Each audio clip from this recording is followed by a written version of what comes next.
ലോക്സഭാ തെരഞ്ഞെടുപ്പ് അടുത്തിരിക്കെ തലവേദനയായിരിക്കുകയാണ് UDFിലെ സീറ്റ് വിഭജനം.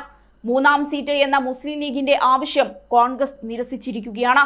കാലങ്ങളായി ലീഗ് ഉയർത്തുന്ന ആവശ്യമാണ് ലോക്സഭയിലേക്ക് 3 സീറ്റുകളിൽ മത്സരിപ്പിക്കണം എന്നത്.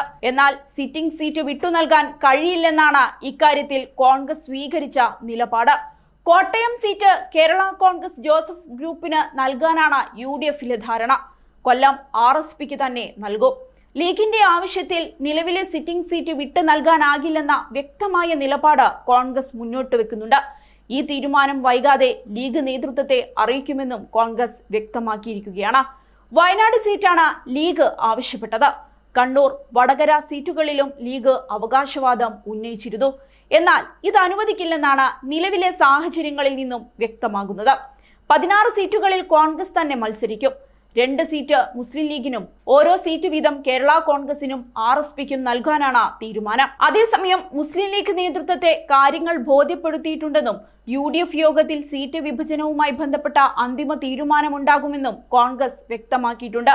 ഫെബ്രുവരി 5-നാണ് UDF ഏകോപന സമിതി യോഗം തിരുവനന്തപുരത്ത് ചേരുന്നത്. നേരത്തെ രാഹുൽ ഗാന്ധി വയനാട്ടിൽ മത്സരിക്കില്ലെന്ന വാർത്തകളും അഭ്യൂഹങ്ങളും പ്രചരിച്ചിരുന്നു.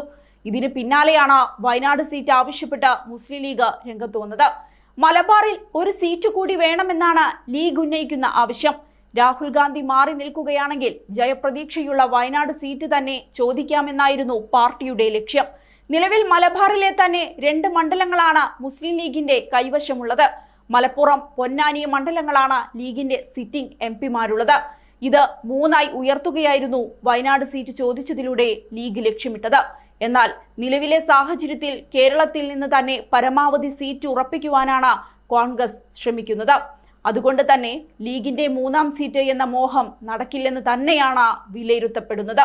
അതേസമയം തിരുവനന്തപുരത്ത് CPIയുടെ കാര്യം നോക്കുകയാണെങ്കിൽ തിരുവനന്തപുരം മണ്ഡലത്തിൽ മുതിർന്ന നേതാവ് പന്ന്യൻ രവീന്ദ്രനെ മത്സരിപ്പിക്കാനാണ് CPIയിലെ ആലോചന.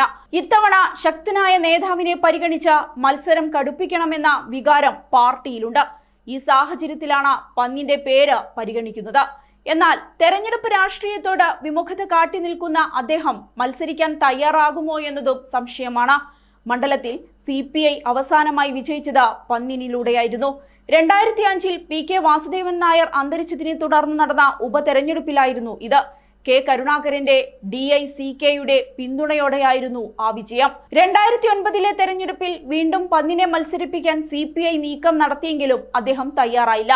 തുടർന്ന് P രാമചന്ദ്രൻ നായരെ CPI മത്സരിപ്പിച്ചു. അന്ന് കനത്ത തോൽവിയാണ് CPI നേരിട്ടത്. രാമചന്ദ്രൻ നായരെ തോൽപ്പിച്ച് ശശി തരൂർ കന്നിജയം നേടുകയും ചെയ്തു. തുടർന്ന് കഴിഞ്ഞ 3 തെരഞ്ഞെടുപ്പിലും കൂറ്റൻ വിജയത്തോടെ തരൂരാണ് മണ്ഡലത്തിൽ വിജയിച്ചത്. CPI ആകട്ടെ 3ാം സ്ഥാനത്തേക്ക് തള്ളപ്പെടുകയും ചെയ്തു.